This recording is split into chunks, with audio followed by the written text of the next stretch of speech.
আমরা দেখতে পাচ্ছি স্পিলিট চামড়া ব্যবসায়ী বহুমুখী সমবায় সমিতি লিমিটেডের যুগ্ম সম্পাদক পদে মোস্তফা ভাই গরু গাড়ি মার্কায় আসলে ভোট চাচ্ছেন। আসলে সমিতির সার্বিক উন্নয়নে এবং সহযোগিতা করার সুযোগ চাচ্ছেন এবং সমিতির সম্মানিত সকল সদস্যবৃন্দ তাকে সমর্থন জানিয়ে এখানে অপেক্ষা করছেন। আমরা দেখতে পাচ্ছি। তবে সবচেয়ে বড় কথা হচ্ছে যে এই নির্বাচনে যে সকলের মধ্যে আন্তরিকতা, ভালোবাসা, সকলে এখানে উপস্থিত আছে আমরা দেখতে পাচ্ছি। আসলে এই যে আন্তরিকতা, ভালোবাসা, এটি এমন একটা বিষয়, সেটি হচ্ছে যে ভালোবাসা।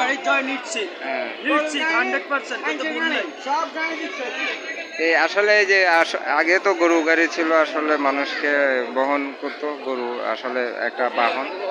তো এখানে আমরা দেখতে পাচ্ছি অনেক ভাই তাকে ভালোবেসে, আমাদের মোস্তফা ভাইকে ভালোবেসে এখানে অপেক্ষায় আছেন।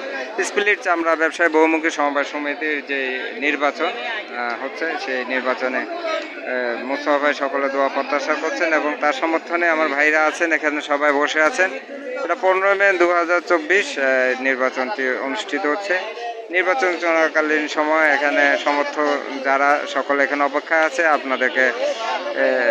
আপনাদের থেকে দোয়া প্রত্যাশা এখানে অপেক্ষায় সকলে। আসলে মোস্তফা ভাইকে দোয়া করবেন যেন যুগ্ম সম্পাদক পদে উনি ত্রিবার্ষিক নির্বাচনে ভোট পেয়ে আসলে মানুষের সেবা এবং দেশের সেবা, মানব কল্যাণে কাজ করতে পারেন সে আশা করছেন এবং সকলে দোয়া এখানে প্রত্যাশা করছেন। আমরা ওনার জন্য দোয়া করে মোস্তফা ভাই বিজয় সুনিশ্চিত হোক। সবাইকে ধন্যবাদ। দেশমেয়া বাংলাদেশ চ্যানেলটি সাবস্ক্রাইব করবেন, সবাই লাইক দিবেন, কমেন্ট করবেন। সবাইকে ধন্যবাদ।